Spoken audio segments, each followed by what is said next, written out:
Assalamualaikum warahmatullahi wabarakatuh, sahabat Abah Sapuan, sahabat petir.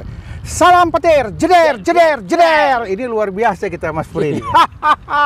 Ada pakai salam petir lagi ya. Oke, tapi itulah terus yang namanya anak-anak P Network itu semangatnya tinggi sekali. Pastilah, Bang. Kemudian ini Mas Puri ya, kita melihat perkembangan P Network ya.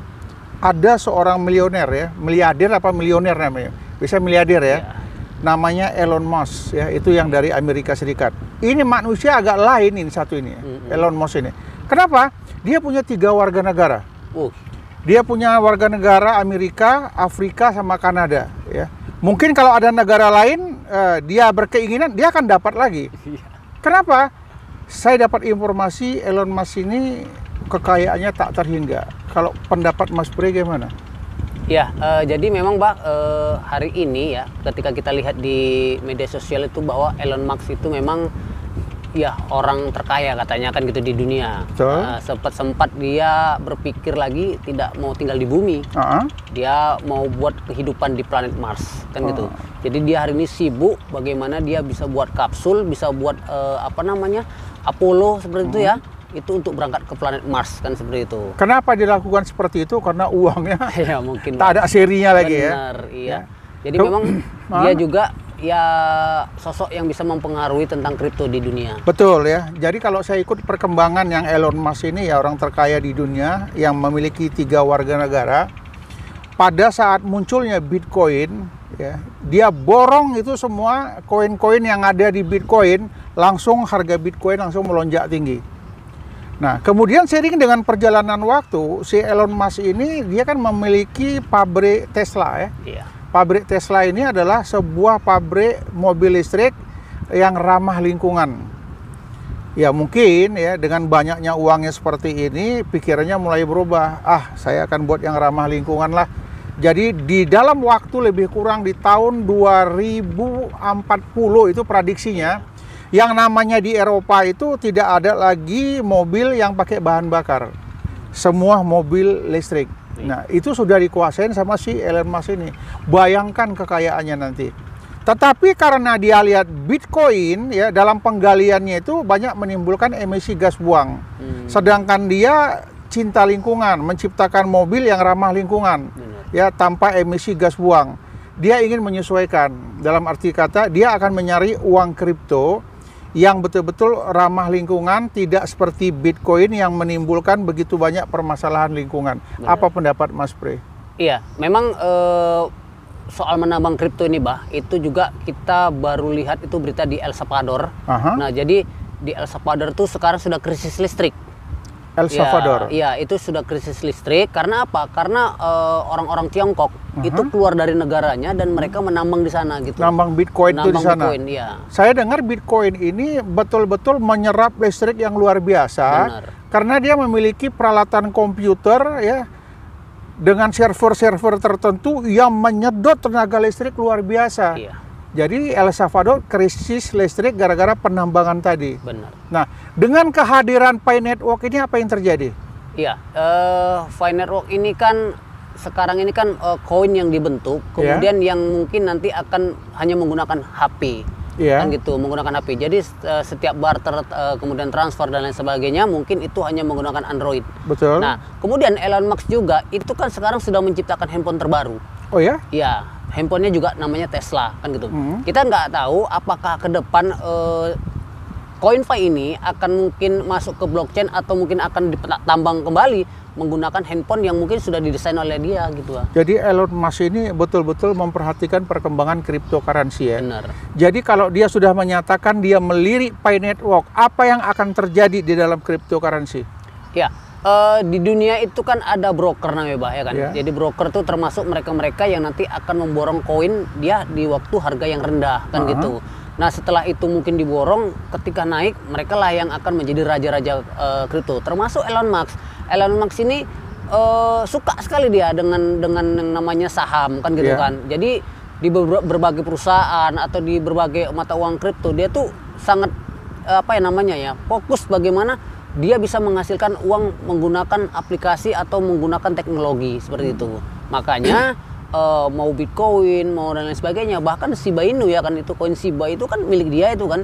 Nah itu dibuat oleh dia itu supaya memang nanti kedepannya orang-orang itu melakukan yang namanya transaksi itu memang menggunakan kripto di bawah naungannya gitu. Di bawah kendali beliau ya. Kalau kita melihat jejak daripada Elon Musk ini ya, yang dia memborong saham ya, memborong koin-koin yang dari Bitcoin, ya kita nggak bisa bilang uangnya tak terhitung banyaknya. Jadi dengan mudah dia bisa borong saja. Jika ini nanti terjadi di Pi Network ya, begitu kita sudah KYC, kita sudah mining, terakhir listing ya. Nah begitu punya nilai, jika kita pionir-pionir ini menjual kita punya koin dalam jumlah banyak, saya yakin Elon Musk yang borong. Bisa jadi. Nah, makanya ya terima kasih untuk Nicholas Kourkalis sama Kortemia. Dia mengingatkan kita pada saat listing nanti ya tidak menjual semua koin-koin yang ada. Tolong dari sekarang dikunci. Ya.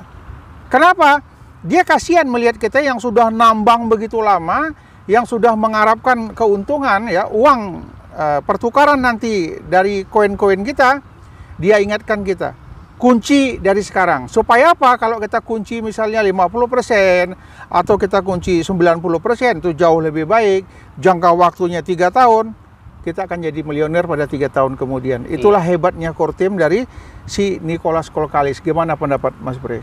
Iya, jadi di negara kita ya kan, Bah, artinya ya memang kita ini ya tertinggal di bidang teknologi dan internetisasi gitu. Jadi memang banyak orang-orang Indonesia ini pesimis dengan apa yang mereka lakukan. Kan gitu. Karena apa? Karena mereka tidak mendapatkan informasi yang lebih jelas menggunakan internet. Nah, kalau kita berbicara tentang misalnya Elon Musk, misalnya George Soros, misalnya Bill Gates. Nah, ini kan orang-orang Indonesia ini masih minim pengetahuan tentang itu. Jadi sebenarnya ketika memang koin ini sudah ada sebenarnya dari beberapa tahun yang lalu tentang kripto ini. Jadi ketika listing lah Pi Network nanti, kemudian masuk blockchain, kemudian dengan harga yang mungkin awalnya rendah gitu kan, itu pasti yakin orang-orang seperti sekelas Elon Musk ini pasti akan membawa Pi ini menjadi saham gitu. Memborong habis ya. Memborong habis. Makanya dia gitu. tak mau menambang sekarang ini.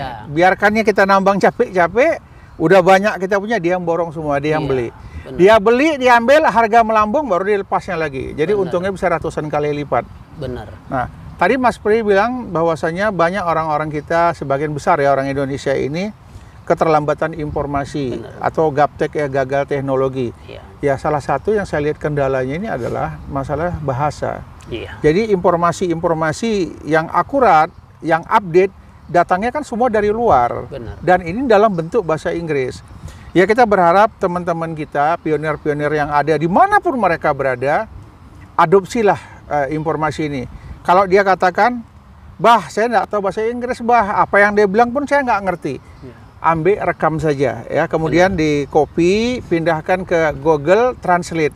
Nah, di situ nanti teman-teman para pionir bisa memberikan informasi yang akurat kita peroleh dari hal-hal yang tadi.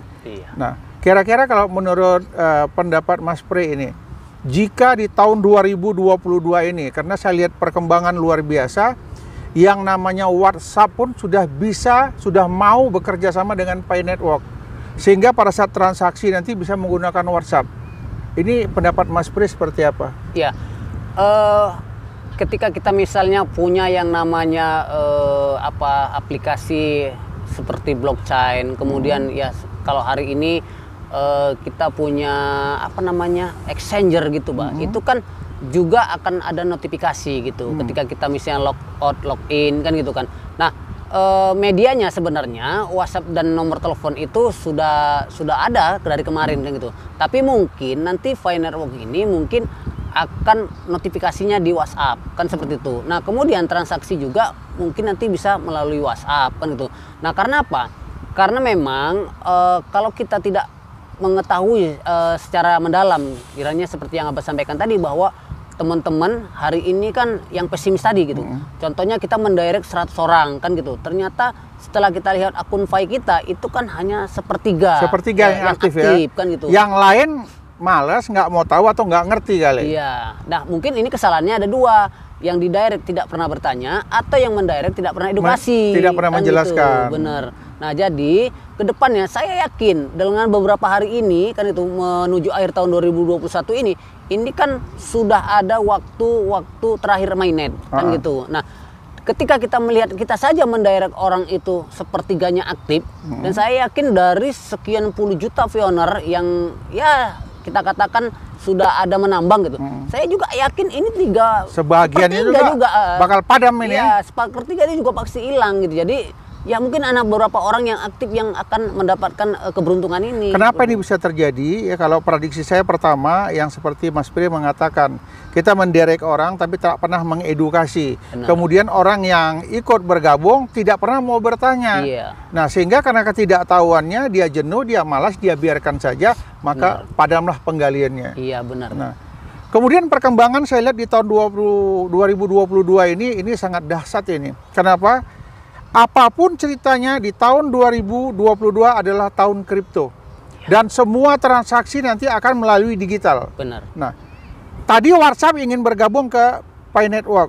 Saya nggak kebayang ya, Elon Musk ini dengan HP terbarunya Tesla nanti, dia membeli saham terbesar di Pi Network, bisa terjadi nanti banyak program-program itu yang dikuasain Tesla.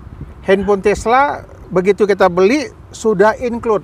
Benar. Semua sudah ada menunya dan lain sebagainya. Bayangkan kalau ini terjadi, berarti Elon Musk mengambil alih Pi Network, kemudian harga Pi Network akan melambung tinggi di tahun 2022 ini. Ini luar biasa loh, Mas Pri. Benar.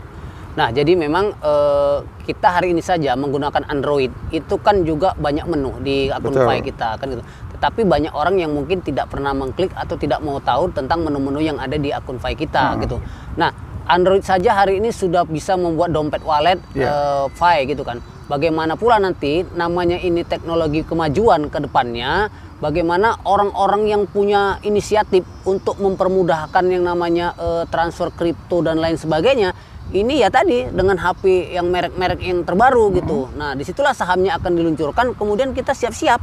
Nah, artinya siapnya bagaimana? Ketika misalnya hari ini ada ya informasi bahwasanya kedepannya dengan sistem node kan gitu. Nah, kalau kita misalnya mainin dengan sistem node, kita kan juga harus menggunakan PC, menggunakan laptop kan gitu kan. Nah, jadi hari ini mereka masih arahnya ke situ kan gitu. Nah, kalau tadi Abah sampaikan laptop dengan komputer ini kan emisinya tinggi kan gitu kan. Nah, bisa jadi dengan kemajuan teknologi handphone orang ini cari yang simpel, orang nggak mau direpotkan lagi. Seperti itu. Ya, jadi pesan-pesan untuk teman-teman pionir apa kira-kira? Ya, buat teman-teman semuanya, hari ini ya kita menunggu beberapa hari lagi untuk mainnet, karena saya yakin Nicholas Kokalis itu tidak ingkar janji kan gitu. Karena apa?